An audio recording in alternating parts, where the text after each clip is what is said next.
Welcome back, everyone. Oz here, and today I've got some r/coworker stories for you all. As per usual, reading you the posts, giving you my opinions, and I hope you do the same down in the comments below. And without further ado, let's jump right into it. Stone of Forest. Colleagues stole my position, and now I get to watch her struggle worse than I did in it. I'm a teacher at a decently affluent public school. For the most part, I love my job. I've made genuine friends among staff members, and the students make the hard work worth it. There are, of course, the negative parts of teaching you always hear about. Low pay, grading on off hours, etc. But for the most part, the deal has been good. A few years back, I was recognized by my old boss as a potential leader in the building. He stressed to me that I was very data-oriented and likable among my colleagues. I know my way around Google Sheets and Excel when it comes to collecting and organizing student data, and I'm really solid with parent communication. I was hesitant, but eventually I agreed and became a leader for a group of teachers and students at the school, in charge of organizing meetings, overall student educational success, etc. That old boss who promoted me left, and I was stuck with a new boss who I didn't know well. Here's where things get messy. I have sensory processing disorder and mild hearing loss. It's hard to explain, but sometimes I genuinely do not hear things correctly. Think if you said, "I'm going to pick up Stacy." I might hear something like, "I'm just gonna wait and see." This happens at least once a day, and usually isn't that big of a deal. Unfortunately, it isn't curable, but I manage. In meetings with my new boss would push strategies that were based around focusing on students whose state test scores were almost passing. The idea was that you would focus on all students but give extra attention to these guys. These initiatives were never written down, and I would find out later that was because the legality of such a thing is iffy, at best. When these ideals were shared with me, I would constantly ask the boss after the meeting to repeat herself, and then check my notes to make sure I heard her correctly. I noticed at the time that she was passively frustrated that I would do this, even though I explained I had a hearing disorder. Looking back, I wonder if she felt pressured, knowing what we were doing wasn't kosher, and if I made a bad impression. Now to introduce the main character of the story, who I'll call Tenny, since she's the coach of the tennis team. Tenny is well liked by staff members for her years of service toward our community, in a particular area. I also liked Tenny a lot, and figured she'd be a great team member. Tenny, however, like my boss, became repeatedly frustrated when I would miss things she would say to me, especially in crowded high school hallways. Sometimes she would even shout something to me as she walked past me. This led to many gaffes and mistakes. I asked her repeatedly to pause and make sure I got what she was saying, or just to email me. Nothing changed. There were at least 5 or 6 big moments that my hearing wasn't accommodated for when a simple email could have solved the problem. Just as one example, my new boss came into the hallway to let us know that an assembly location was being changed. We were to take the students to a new area, not the old one. Of course, I heard a change, but I didn't hear the location. Tenny was the only one nearby. I tapped my ear, which I usually do to indicate I didn't hear something, and asked where we were going. Tenny quickly responded and walked away, and I, once again, didn't understand. Cue me and my students walking into the assembly 5 minutes late after walking them around the building in confusion. My new boss asked what happened, and I told her simply that I didn't hear her correctly. Weeks later, I was called into a meeting with my new boss, and she told me that I was going to lose my leader position due to inconsistency and disrespect toward colleagues. I asked her which colleagues, and she told me that that was private. I asked her how I was disrespectful, and she said that sometimes you get frustrated when you can't hear things and tap your ear. I said that was the ASL sign for hear, as in, I can't hear you. She said that I should have communicated that. I said that I've asked for written communication constantly. She said I shouldn't always expect it. I knew it was a losing game, and any explanation I would provide would just be shot down. I loved the school and the community, and fighting new boss was only going to lead to more problems. I shouldn't have been surprised when a school-wide email went out that Tenny was getting the leader position. Tenny was praised by colleagues in reply alls, and it was frustrating, to say the least. I know that she was the one who complained, and it was extremely bitter for me to see her rewarded for it. Cue the next school year. Tenny comes into my room and asks me for the student data sheets that I created with Google Sheets. I told her, truthfully, that even if I did share them with her, that there wasn't anything she could do with them. I brought her over to my computer and showed her the formulas I worked with and how I needed to adjust them every time a new student, section, etc. was added to the roster. She then asked me if I could just continue updating these sheets outside of my leader position. I told her, as professionally as possible, that I would love to teach her how to do all of these things, but would need to be stipend to do so. She asked if any of the other leaders were doing what I did. I said they weren't. I was the only one, and always had been.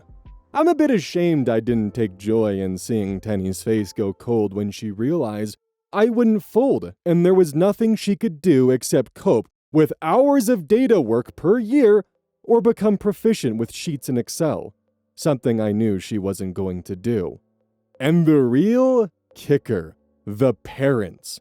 Parents of students, 99% of the time, are a joy to work with. I really mean that. It's so fun to work with parents of the people I care the most about. But it's the 1% that make your life a living hell. I've overheard Tenny complaining about being on the phone with a 1% parent for 45 minutes, losing her entire grading time. A call like that would have taken me about 5 minutes tops, since I have the experience of knowing how to stop circular arguments and get the parent on my side for an issue. What has taken me minutes is taking Tenny sometimes hours. Yes, she's getting my 1.5K stipend now, but I no longer have to deal with extra meetings, extra parent phone calls, miscommunication, etc. She's getting all the pain I got and more. I feel ashamed that I'm taking so much joy for this, but Tenny made my life hell in a place I otherwise love. Have fun, Tenny. Tinfoil hat theory? Tenny was out for the stipend all along and thought that it was just easy work and didn't require that much. The thing is, proficiency in certain skills can definitely cut down the amount of a workload you might be assigned to, such as being good with Excel or Sheets. Definitely something that's worth learning, especially if you're dealing with data management. Sounds like Tenny found the idea of accommodating someone with a mild audio processing disorder to be too much work and thought that she could do a better job at it. Saw an opportunity to levy a complaint with someone who is new to the faculty and could easily have the wool pulled over their eyes.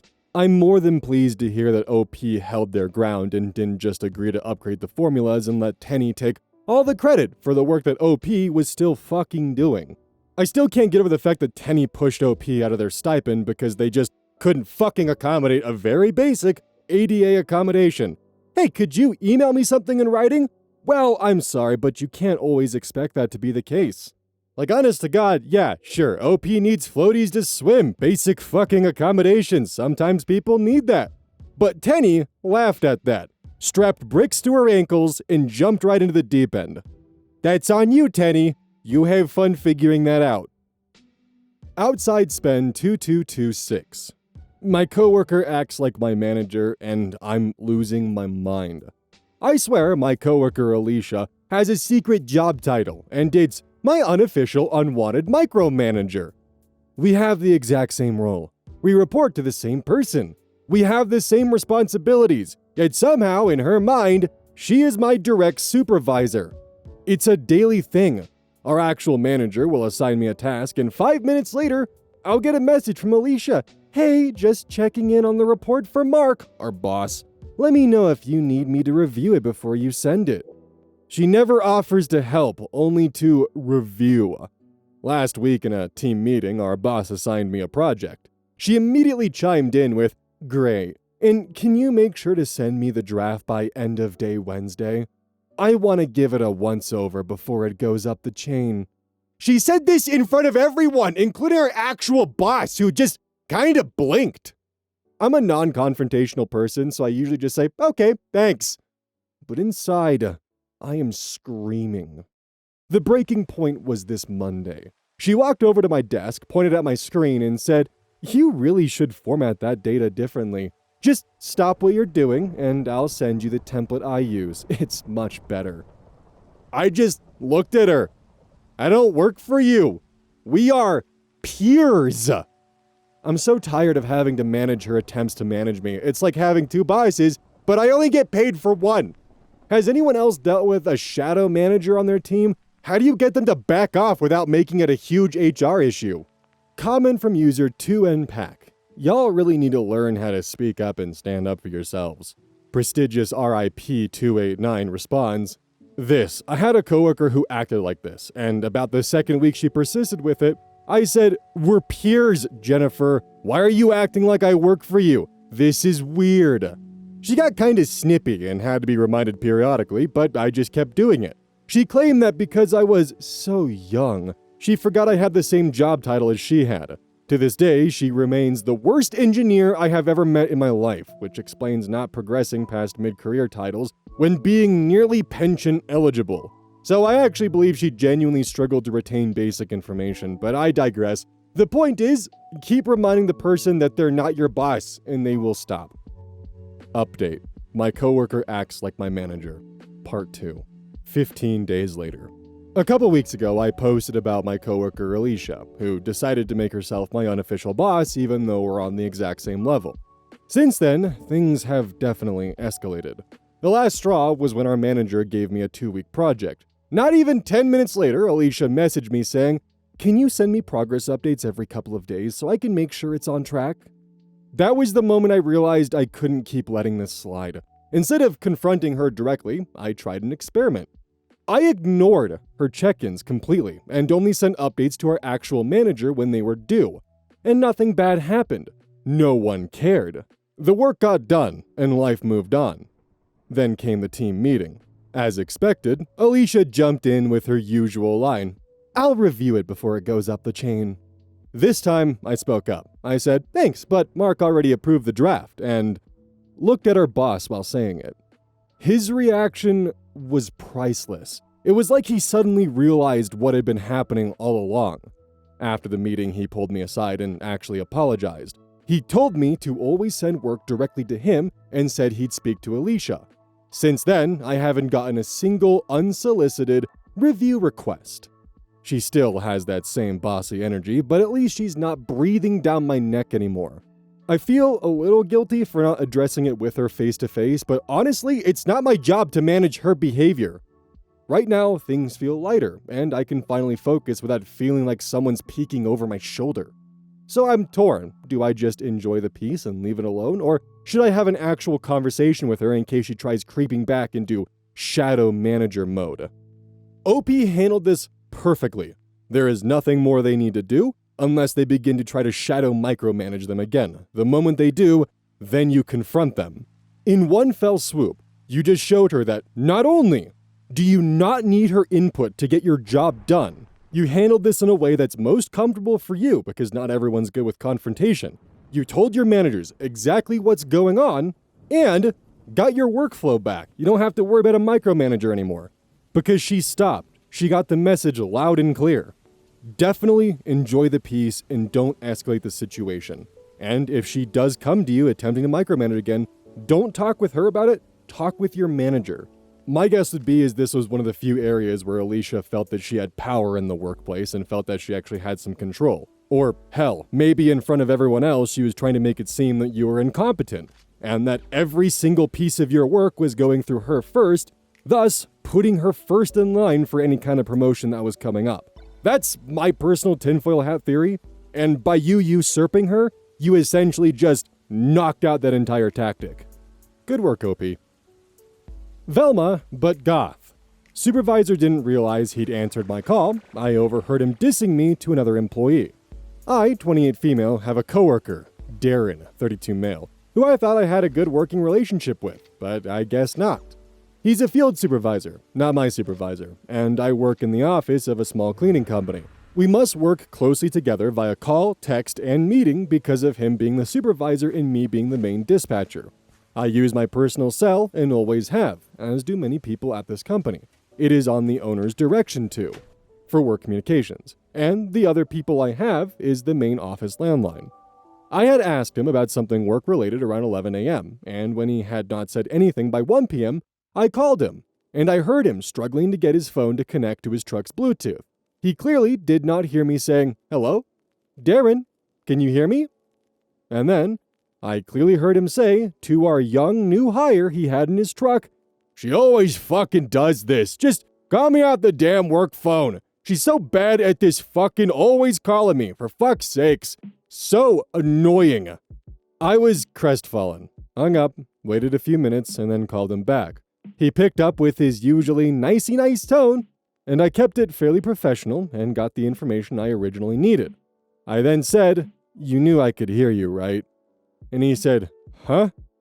I explained to him, firmly but politely, that as per company rules, I called him off my cell phone so as to keep the customer line, landline, free, and that if he had an issue with that, to please schedule an appropriate time for a meeting with me as per my office hours, and that I would love to loop in the general manager for that meeting, so I will be sure to get it on the books ASAP. He kind of stuttered out something about how he isn't sure what I was talking about, and how my phone is hard to hear. This has never been mentioned before. I brought this up to the general manager, and she was appalled by his lack of professionalism too. I have to have a sit down with HR and HR next time HR has open office time. I don't want him to get in trouble, but if he's been talking smack about me to other techs, it explains why everyone has seemingly been colder to me in the last 6 months, especially new hires. I really love my job, and I try my best to be sweet and helpful and on the ball, so it really feels like a gut punch to hear how the supervisor really feels. Honestly, don't feel bad about reporting him for a second, because he's pretty much tainted your relationship with every new tech hire for pretty much the rest of time. He probably shit talks you to every single new hire, and they've probably heard an earful about how horrible and annoying you are. So that's probably why all of them are extremely cold to you. Don't feel bad that you caught him in the act. You were following company rules to not use the landlines in case a customer calls, and his response was to complain about it, in probably one of the most unprofessional ways possible, to a new hire. The company should be providing company cell phones, though, for this exact kind of purpose, but on top of that, you calling from the company landline wouldn't change anything for him struggling to get his phone connected to his truck's Bluetooth. So that complaint's kind of just a weird one for him to have. But either way, he's complaining about something you have no control over to new hires, and you've noticed that all the new hires are treating you differently. This is something to bring up with HR. Good luck in that meeting. Feng Shui man, but Shui is misspelled. Coworker yelled at me for a stupid reason, and I lost it. I, 51 male, am a very passive, shy, laid-back, easygoing guy. That pretty much describes an introvert. I am very bad at confrontations, so I try my best to avoid them.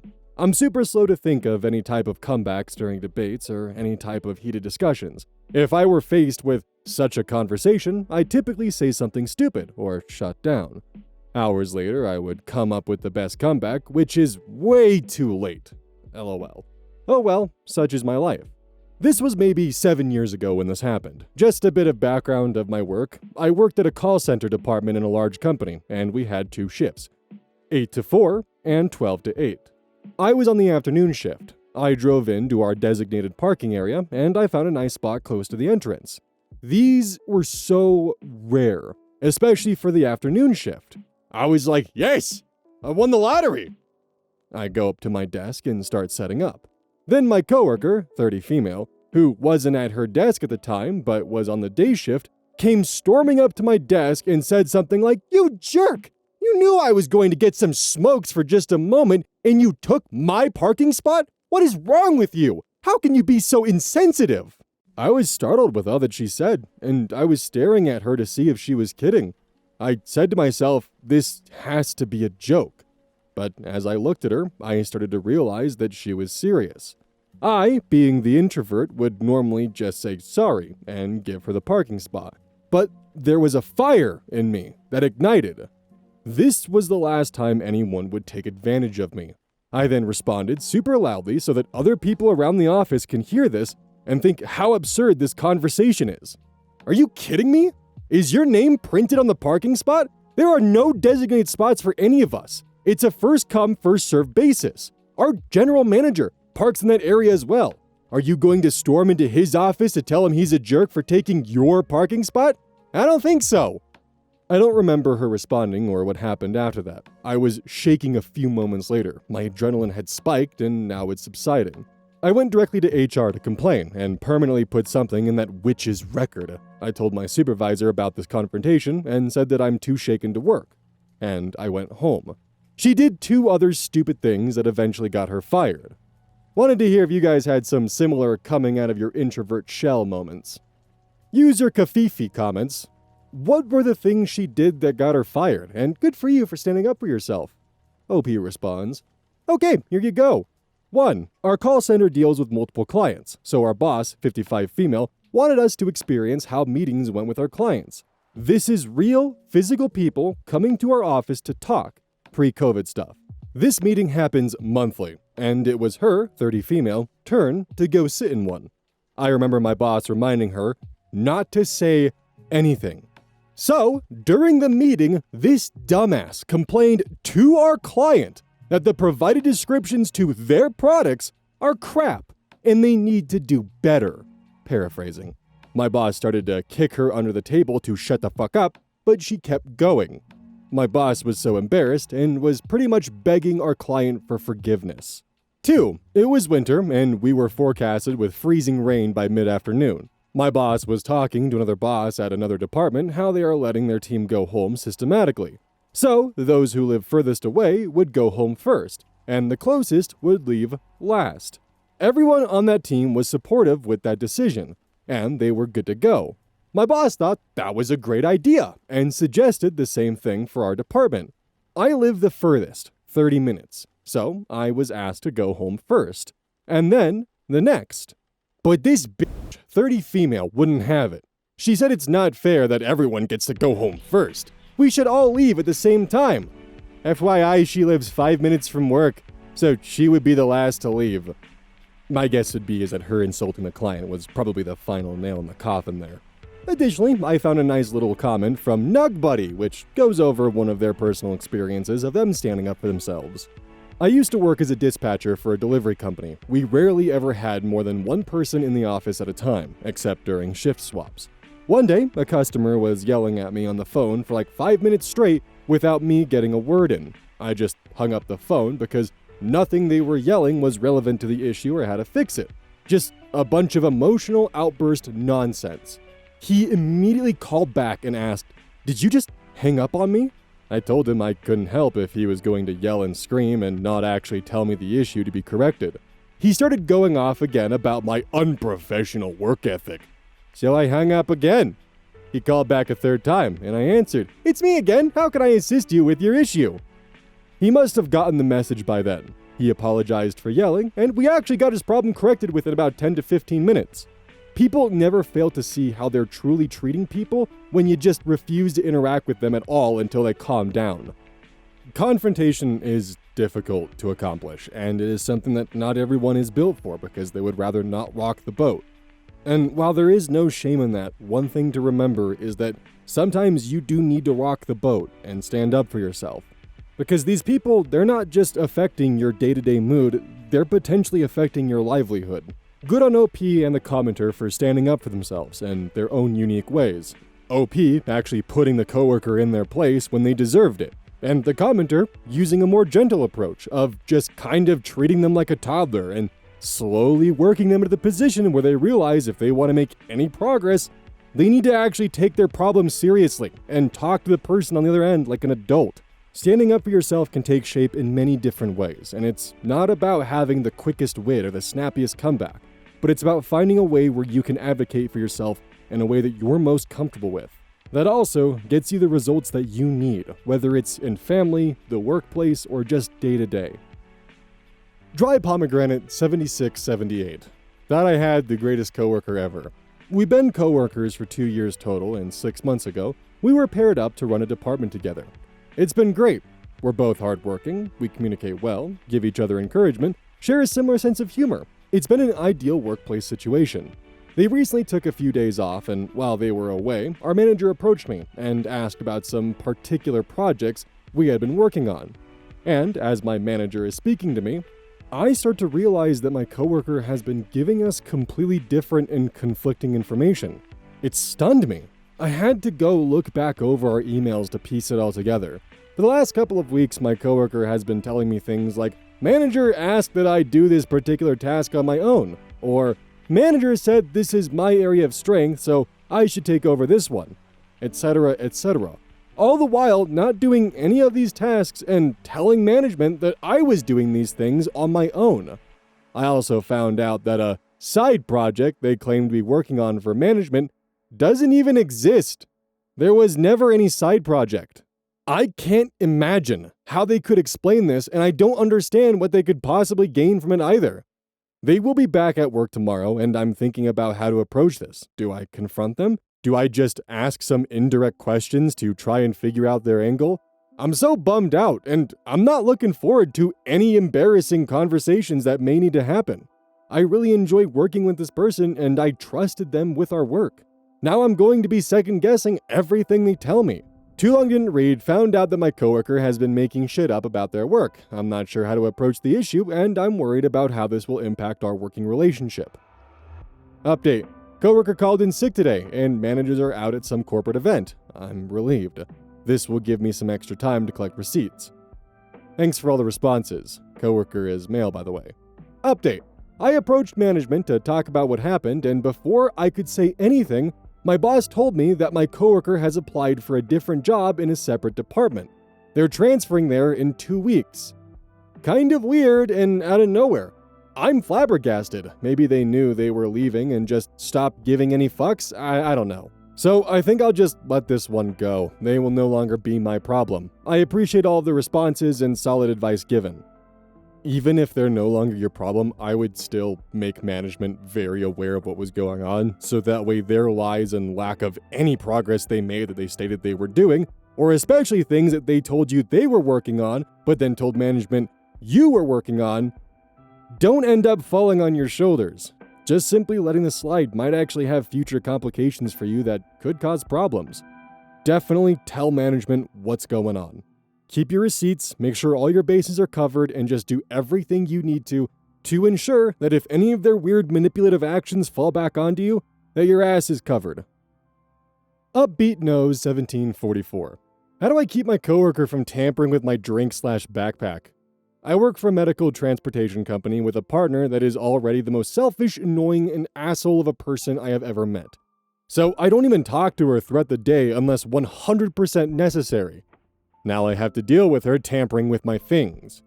I had felt that a few times my water bottle had not been in the position I left it, but we would have driven miles and possibly dealt with multiple clients, so I brushed it off. I started putting it in the cup holder in the door because it's more snug and shouldn't be able to roll around. So one day, we get to a facility to drop off, and I get a drink of water and put my bottle back in the door's cup holder with the clip on top perpendicular to the door. When we get to the next stop, it was turned a little, like less than 15 degrees, but not like I left it. Again, I brush it off, thinking maybe it turned when I closed the door or during the ride. But I didn't drink it. Something in my mind just wouldn't let me. After this, I started taking pictures of it when I get out, and I know I'll be going to the restroom. During this time, she's in the back with the client, so she doesn't know. After a couple of days, I go into a gas station less than a mile from the last drop-off and come back. As I'm getting in the truck, I see my bottle is turned around completely. I got back out and took another picture and sent them both to MFBF. I don't know if this is an acronym or if they meant to say my boyfriend or my best friend. Anyways, as I go to pull out of the gas station, she looks at me and says, "Is everything okay?" I didn't respond. I knew she would lie and I would probably crash out and end up in prison. We go to the next client, and she puts her cup and bag in the back with her. After we drop them off, which is more than an hour later, I wait until she gets back in the front. I take my drink and pour it out on the ground. She says, "Is everything all right?" That solidified that she had tampered with it. She does petty bullshit all the time to get on my nerves, and I have been visibly more upset multiple times before this due to it, and she has never said anything.